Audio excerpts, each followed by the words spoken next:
Hi, I'm Naima Green. We are at Highlight Studios at Penumbra Foundation. We will be doing a lesson in portrait photography. I've always been interested in stories, and so portraiture always felt like this natural way, especially as a shy person, to have a reason to interact with someone or to ask questions that I might not normally ask. Today we'll have one setup that will be just against a white wall with natural light, and then we'll have another setup with props with artificial light. We'll be working with a few different types of cameras. We have a 35mm camera, Polaroid, a digital camera. I'll also be working with the medium format camera, which is my favorite camera to use. We'll talk a lot about composition and how I'm thinking through composing the image and making the image and where I'm standing in relationship to where the sitter is. Beautiful. For me, portraiture is about an invitation to invite people not only into my work, but they're inviting me into their lives as well. The way that I like to work is by calling in people that I really respect or that I admire or who I'm friends with. The reason I bring up friends is because those are the people you can lean on. I always started my portrait making with friends and asking friends if they could help me or support a vision that I have. If you don't have a team, you can use the people around you and the community around you. Hi. It's good to see you. Me too. We are going to have a model who is a friend and artist named Don Christian Jones. Really, the way I like to work is kind of responding to the energy and the environment of who I'm working with. I like things to be as collaborative as possible. Let's get started. A lot of my work started outdoors, working in natural light. If you feel intimidated by working with strobes or having a big setup, this is a perfect way to get started. I love working in home spaces or domestic spaces. You could find any window, wherever that is in your apartment or your house, and bring a model or a sitter or a friend or a family member or a lover or whoever you want into the frame.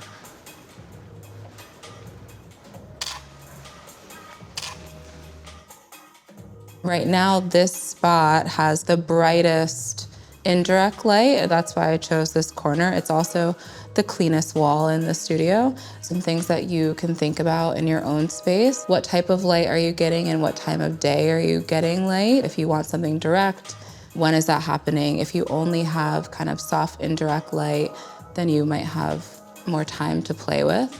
Environmentally, what do you want in the portrait? If I wanted to play with a little bit more spatially, I could take the apple box and create like a little corner, and Don could sit down if they wanted to, or put their foot up, or whatever he wants to do. Drop your left arm. Yeah. That's nice.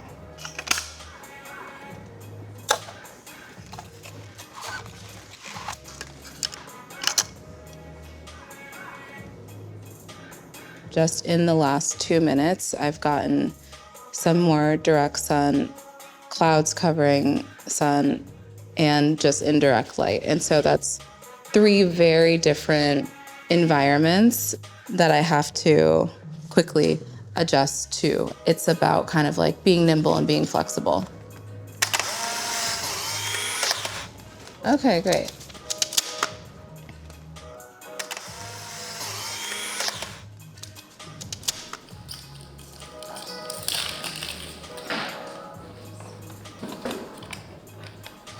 This is a medium format camera. It was made in 1957, I believe.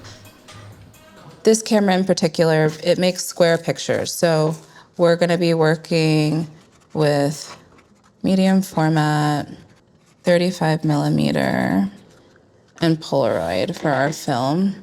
The 35mm kind of produces the traditional film images that we see that have kind of the little sprockets, and the medium format, the negative is actually slightly larger. We're able to get a little bit more information and also make larger images when scanning them. And then the Polaroid that I'll use is instant film. So when I make an image, it'll come out automatically and I'll be able to show you exactly what it looks like. I will carry my 35 millimeter in my bag. It's pretty light, but it feels nimble to me. I can kind of just play around. I'm not really thinking as much about the composition. It's kind of just like really intuitive.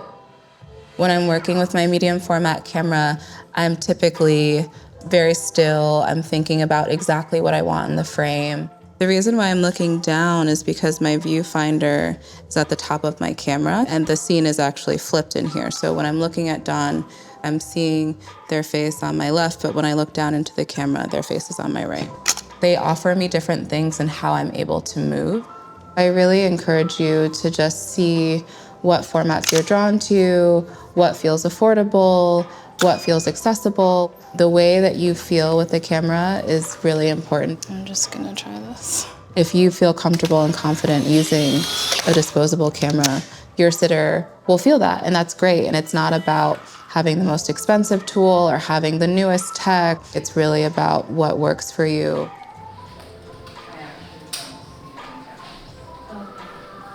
I really like working with fruit and flowers, natural materials, both things that we can eat and things that we can play with. I'm really interested in kind of a lushness, a juiciness, and how color and form can play into and create a really rich environment.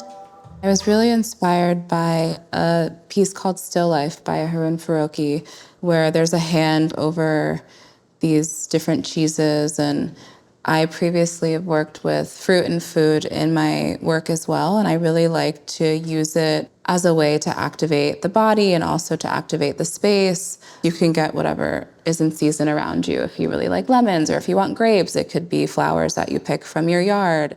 I just want to reiterate that this is a folding table, it's plastic.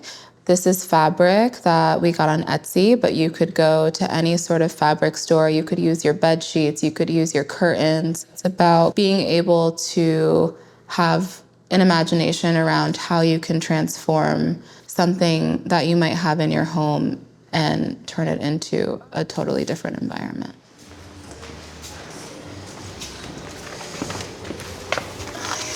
I was always afraid of working with artificial light because I felt like, oh, I don't know what I'm doing. And my work has really evolved from being more open to calling in a team and asking for help when I need it.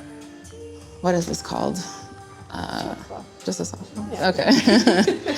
I'm not a big tech person. So we're using a softbox today, and what is on the front is diffusion. The way we are positioning this softbox is to think about how it can supplement the natural light. And so the natural light is coming in from my right side.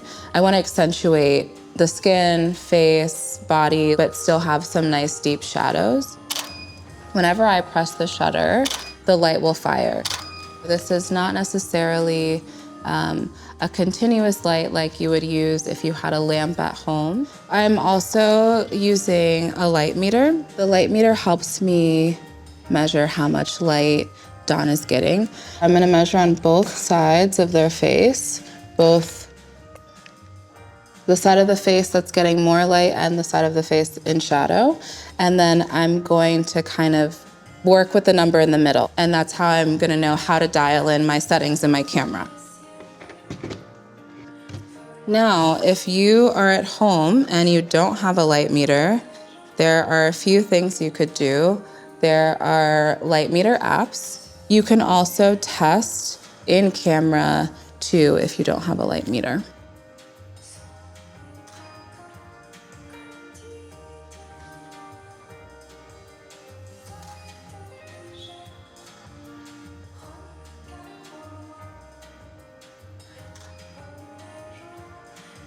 What I'm looking for when I'm reviewing in camera is how does the overall environment feel? The first image that I made, things felt too bright and almost a little bit flat. The sensor that measures light was too open.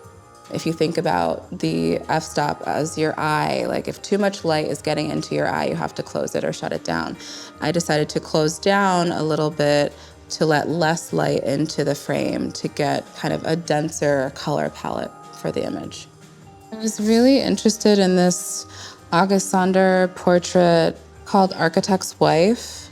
Something about kind of the elegance of the pose where the figure is just sitting with her back turned to us, and the composition is very simple, the environment is very simple. Okay, what if you sit on the edge? Yeah, kind of like, almost like this. I love the idea of kind of Dawn just using this environment and this table to rest on. Yeah.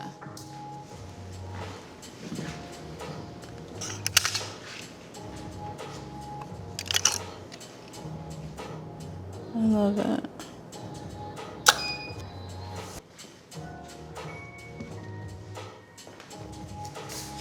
My better side. Okay.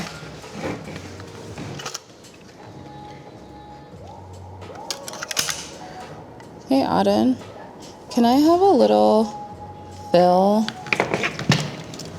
We use this as a bounce. It will reflect some of the daylight and some of the strobe when it fires to fill some of that shadow. Here I am without any fill, and then Auden will come in and you'll start to see a subtle difference when that bounce is right under my chin. If you don't have a set of extra hands, something I've done is I've gotten a chair and you can position the bounce on a folding chair, on a table. You don't need an extra set of hands if you don't have them. You could also position someone in a corner. And so if your walls are white, you'll also get kind of a natural fill or bounce from the white walls too.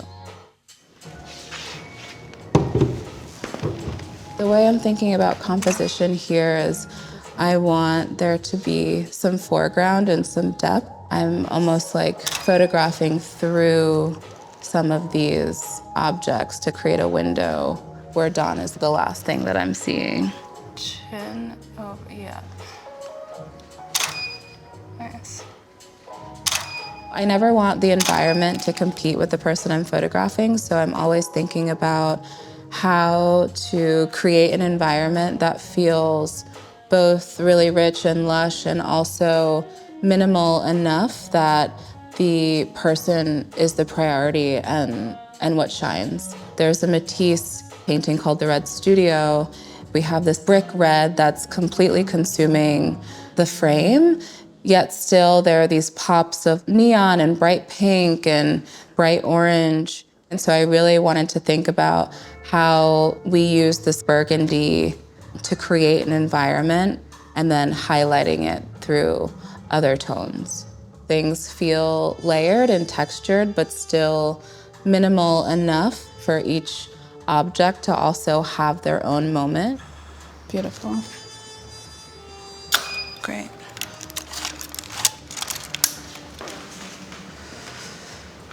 How are you feeling? Yeah? Okay. I think we have plenty. There are 3 images that I was really drawn to in MoMA's collection. All 3 are untitled and unknown photographers. That is really important to me because so much of Black history or vernacular photography is unknown. I, maybe 8 years ago, learned that my brother found a bag of film that had survived a house fire, and I got it processed, and we got almost 70 images from my dad's childhood, pictures from maybe Easter Sunday. It's really up to everyday people to really think about how do we preserve our own histories and how do we insist that our images and our photographs and our histories are just as important as the other images and photographs and histories that are canonized in museums, and how do we learn how to do that for ourselves too. A lot of photography is about risk-taking and is also about care and also about making sure people feel safe to be themselves and have a sense of freedom in their bodies and how they're seen and experienced too. That's something I feel a great honor to be able to do.